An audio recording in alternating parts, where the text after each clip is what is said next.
la superficie de la tierra, en las profundidades del mar y en el cielo, y si fuéramos aún debajo de nuestros pies o en las profundidades más abismales, incluso allí encontraremos vida, en sus más sorprendentes colores, formas, tamaños y con los aspectos más curiosos. En todos los continentes hay una increíble profusión de seres vivos.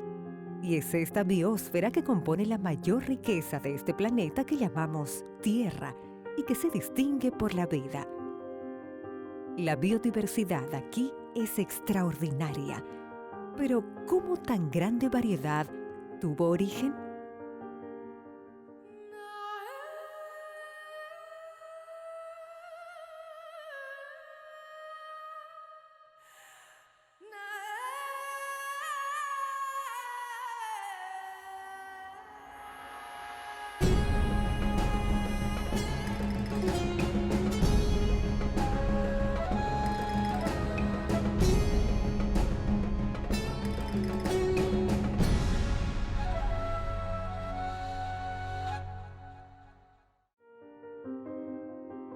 De organismos unicelulares casi invisibles como las algas azules, que aunque de tamaño microscópico, juntas son responsables por más de 50% del oxígeno de nuestro planeta, contrastando con la ballena azul, que con 30 metros de largo y 120 toneladas, se corona reina de los mares, considerada el mayor animal del mundo, del baobab africano que sustenta en sí todo un ecosistema.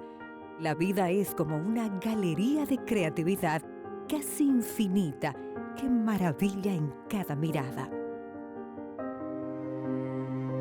One of the things I like to do is watch birds. I'm a birder. I'm not a great birder, but I enjoy it. Looking at different birds, and I've noticed in different parts of the world, there are different kinds of birds. And where I grew up, of course, pretty soon you get used to you kind of know what kind of birds there are around. And you might see one that's a little different, but you know maybe it's a warbler, for example, and so you just look and try to find out which one it is. I go to another place and look at those birds, and they don't look like anything I ever saw before. They're obviously birds, and have to look up it. And I realized, you know, there's a lot of diversity, lots of different kinds of birds. And you could say the same thing with plants. You look at the flowers, and they're beautiful, and you go to other places, and there's other kinds, and pretty soon you become aware that the world is really full of biodiversity. There's a lot of diversity out there. Thousands of different kinds of birds, thousands of different kinds of mammals, fish, snakes, lizards, frogs, whatever it is. Lots of different kinds. A natureza realmente ela é tremendamente diversificada. Eu diria que ela é muito mais do que a gente imagina, porque, veja bem, cada uma das espécies que compõem os vegetais, animais, todos os seres vivos, cada espécie ela tem as suas características, mas não há nenhum ser da mesma espécie do ser humano que seja igual ao outro. Todos são diferentes, inclusive os gêmeos. Então vejam que característica impressionante de diversificação. A diversificação é monumental. There's all this diversity. It's beautiful, it's fascinating, it's varied, different colors, different patterns, different shapes, different forms, different... When you look at the functionality of the different creatures, different plants and animals, you see they are very well, should I say, designed. They're put together very well. They have complex parts, and they interact with their environment in ways that are really remarkable. And you say, how'd that happen? And one of the interesting questions that a biologist wants to know is, how do we get different sorts of things? And we look, dogs, for a common, familiar example.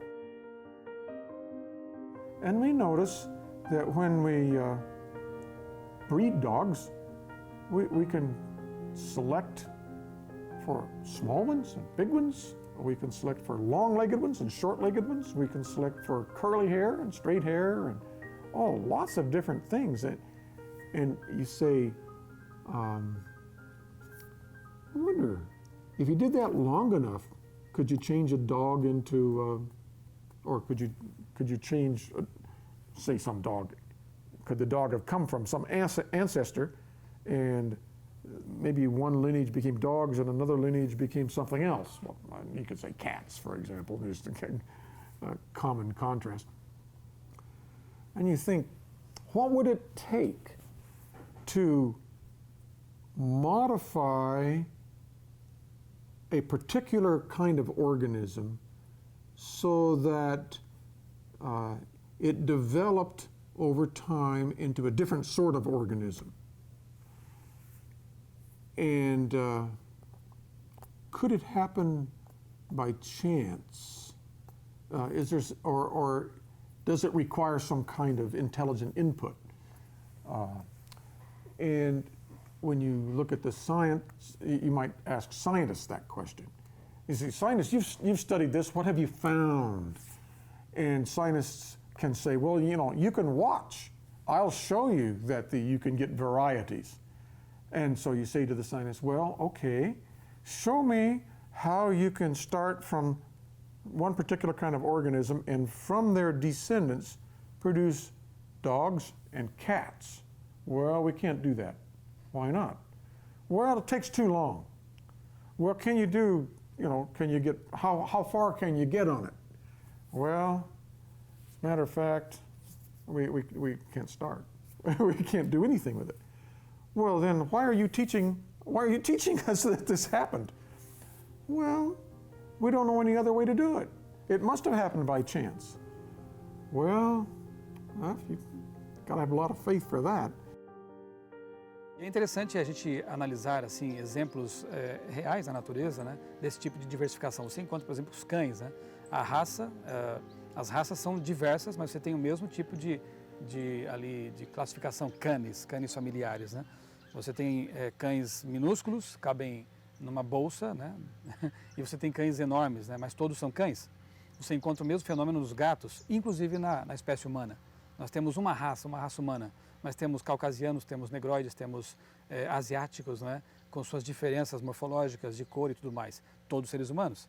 Ao longo de muito tempo, a gente pôde observar então essa diversificação toda e, no entanto, não houve acréscimo de um novo plano corporal, de um novo órgão funcional, né? Ou uma modificação em escala macro ou mega. Un ejemplo de esta diversificación es la col silvestre. Durante siglos, el cultivo, a través de la selección artificial guiada por seres humanos, separaron las hojas hasta generar la col verde. Por otro lado, se separaron las flores, lo que dio origen, créelo, al brócolis y la coliflor, seleccionando apenas los brotes cultivados cada vez mayores. Resultó el repollo. Si miras estas variedades tan distintas, parece increíble pensar que todas son col, pero el hecho es que las especies ya tienen gran capacidad genética para producir nuevas variedades. La evolución en este nivel de selección es un hecho, como la alteración de color de las mariposas, favoreciendo la sobrevivencia. Pero lo que ocurre es la manifestación de un gen allí presente, o en otros casos, pérdida de información, pero no un aumento de complejidad. La cuestión de la diversificación de especies, tanto en el ambiente natural como en la agricultura o en las manos de criadores de animales, es observable empíricamente apenas dentro de cada tipo básico. O sea, aún en laboratorio, nunca hubo una comprobación de que la selección sea capaz de producir diferentes órganos o crear nuevos géneros de seres vivos. ¿Cómo justificar entonces el origen de tan notable diferencia entre líneas y especies como una orquídea y un león? if you want to make things worse, what about a single cell and we want to make redwood trees out of it, or apple trees, and another lineage would become giraffes, and another lineage would become sea urchins. Well, Darwin's answer was the ones that didn't work didn't survive. You're not looking at them. You're only looking at the ones that survived. And I say, that's an explanation of how they started? That's only an explanation of how the ones that didn't, why we don't see things that don't work. It's not an explanation at all of how this got here. How did it get here in the first place? Well, random mutations. Random mutations. Well, there are random mutations, admittedly, but I don't see that happening. I don't see random mutations gradually increasing the complexity, building new structures, and producing new kinds of organisms. Oh, what's the alternative then? What do you think? Los seres vivos fueron dotados de gran poder de adaptación a través de diferentes manifestaciones genéticas, observadas apenas entre los tipos básicos de seres vivos. Pero estas mutaciones podrían originar nuevas y más complejas especies.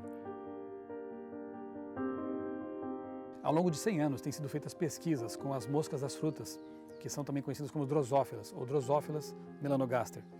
E o interessante é que os cientistas escolheram a mosquinha porque ela se reproduz muito rapidamente e eles conseguem introduzir mutações nelas a fim de observar como que ao longo das linhagens, né, essas mutações afetam essas mosquinhas.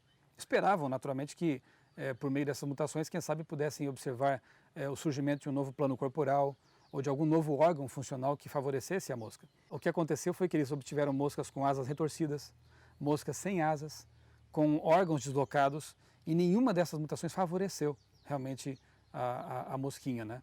No mínimo, manteve o patrimônio genético ou fez com que se perdesse, né? Foram mutações deletérias. Então se observa ali realmente algum tipo de microevolução, digamos assim, ou diversificação de baixo nível, só que frequentemente envolvendo perda, envolvendo piora de desempenho nas funções que antes eram bastante eficientes, né? E que favoreciam, na verdade, a mosquinha. Mutaciones favorables ciertamente ocurren, pero la mayoría es recesiva. En escala mayor, las mutaciones científicamente estudiadas son más degenerativas que progresivas. O sea, en hábitats naturales provocaría que los organismos fueran menos aptos para la sobrevivencia. El respetado zoólogo francés Pierre Balgrasset, doctor honoris causa de universidades como la de Madrid, Barcelona, Bruselas y la Universidad de Sao Paulo, afirmó: no importa cuán numerosas ellas puedan ser, las mutaciones no producen ningún tipo de evolución. As bactérias são um exemplo interessante também de diversificação de baixo nível, porque ao longo do tempo, né, sendo submetidas aos antibióticos, algumas delas adquirem resistência a esses antibióticos. Isso é usado como argumento para justificar a evolução, só que na verdade não procede muito, porque não houve nenhum ganho de informação para que elas pudessem adquirir essa resistência. O que houve foi modificação, limitada, por isso alguns chamam de micro, né? E manutenção da informação ou alteração dessa informação, e às vezes até perda.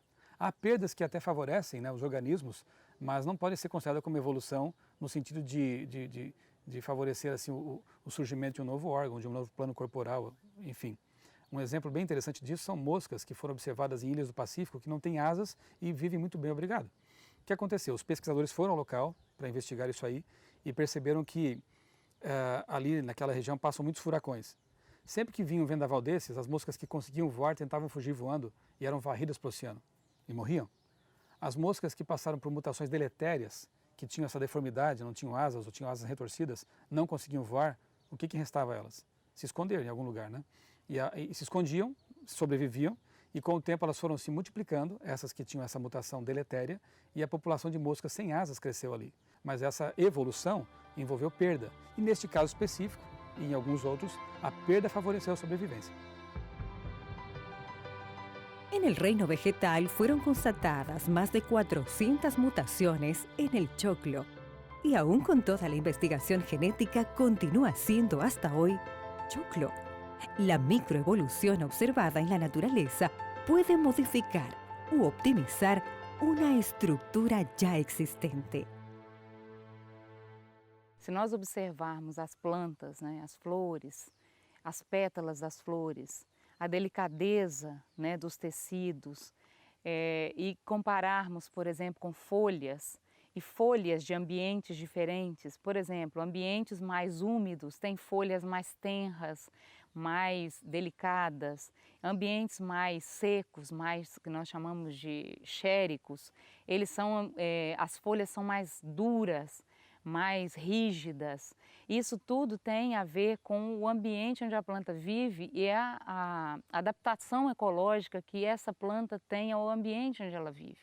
Então, às vezes, uma mesma planta, uma mesma espécie, quando ela é cultivada na sombra ou no sol, ela tem uma arquitetura e o tipo de folha completamente diferente.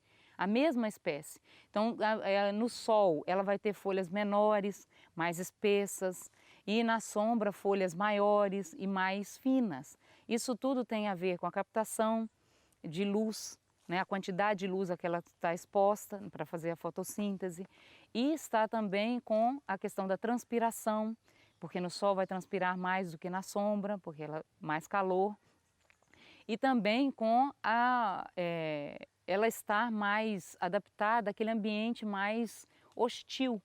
Então ela precisa ter uma folha mais rígida, num ambiente mais seco e mais fina, ela pode ter uma folha mais tenra e mais fina num ambiente mais úmido, né? Porque ela tem essa capacidade, essa plasticidade de se desenvolver diferentemente de acordo com o local onde ela está. How this world and how the organisms in here seem to have been designed with purpose in mind. That these things, their interaction is very, very important. It's not a random chance that these guys came to interact that way. It's not a random chance that we have millions and millions and millions of bacteria living in our gut. Nasty to think about, but they actually outnumber us. There's more bacteria in our intestines than there are human cells in our whole body.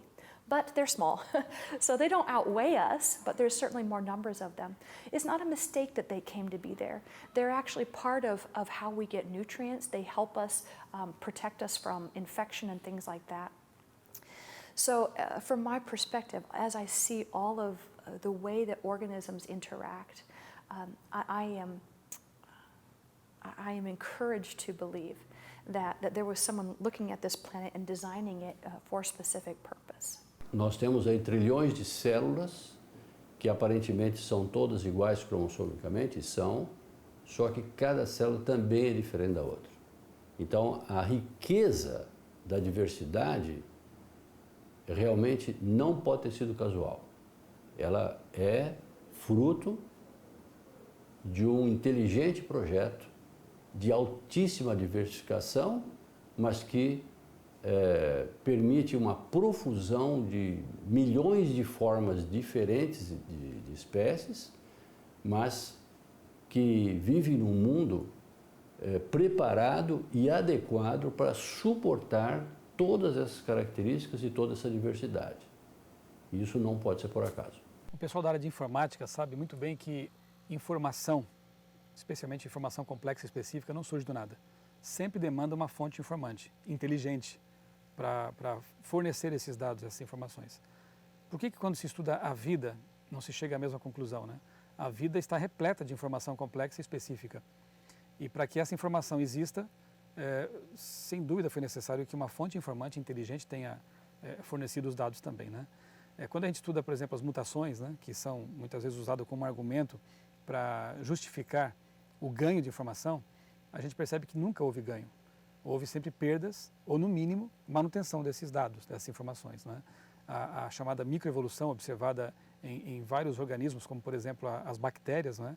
Ou a diversificação de baixo nível, que é um termo talvez, uma expressão talvez até preferível, né?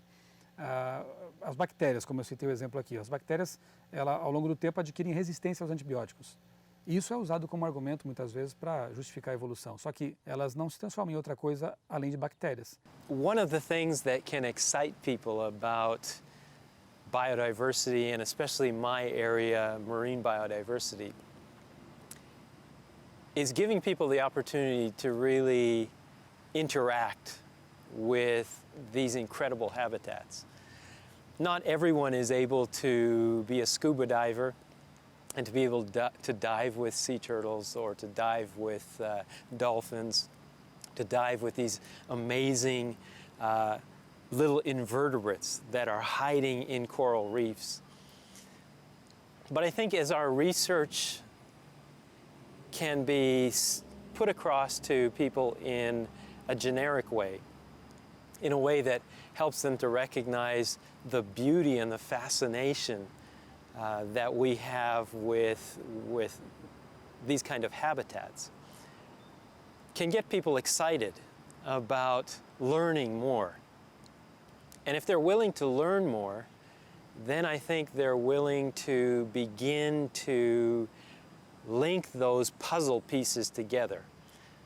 Questions start arising: where do these organisms come from? What is their purpose? What is their meaning? And when people begin to ask those kinds of questions, I think those are the questions that allow us to address the bigger issues.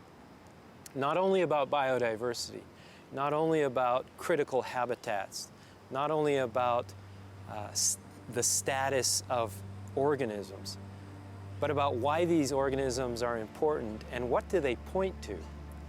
Do they point to meaninglessness, or do they point to purpose? Do they tell us something about a meaningful creation or a meaningless existence? And I think those are questions that, as people begin to become involved with biodiversity, with recognizing the incredible diversity of organisms around us, that we have opportunities then to address those larger issues of meaning and of purpose. And I think that gives us an introduction to discussing those really big issues of life, where life came from, what does it mean, and what is our purpose in the universe as well. Propósito es lo que se ve al mirar cada detalle en el estudio de la naturaleza presente en la biodiversidad de la Tierra, presente en el universo como un todo. Tanto en el cosmos como la vida en nuestro planeta componen un sistema integrado y dinámico, repleto de interacciones y sincronizada interdependencia. ¿Cuál es el verdadero origen de las interconexiones tan inteligentes en su precisa maestría en la proliferación de colores, estilo, designio? La vida orquestada en fenotipos tan infinitamente distintos cuanto complejos. La teoría monofilética todavía es una cuestión abierta. Ni en la paleontología, como veremos en nuestra segunda temporada, al analizar las lagunas en el registro fósil, vemos lo que es definitivo. El Dr. Austin Clarke, zoólogo que fue autor de más de 600 publicaciones escritas en 5 idiomas y que trabajó en el Museo de Historia Natural de Estados Unidos hasta su jubilación, afirmó: "No tenemos la menor evidencia entre los animales vivos o entre los fósiles de la existencia de cualquier tipo de intermediarios en secuencias de los grandes grupos. Es razonable suponer entonces que tales tipos de intermediarios jamás existieron". Más de medio siglo después de esta declaración, la macroevolución todavía enfrenta el mismo dilema. Sistemas fisiogenéticos maravillosamente balanceados en los organismos vivos tendrían que cambiar juntos y atravesar las eras para llegar de una bacteria a un Leonardo da Vinci. Queda la pregunta: ¿cómo la materia sin vida se tornaría por azar un organismo unicelular primitivo y accidentalmente un día llegaría a tornarse sin ningún designio en ti?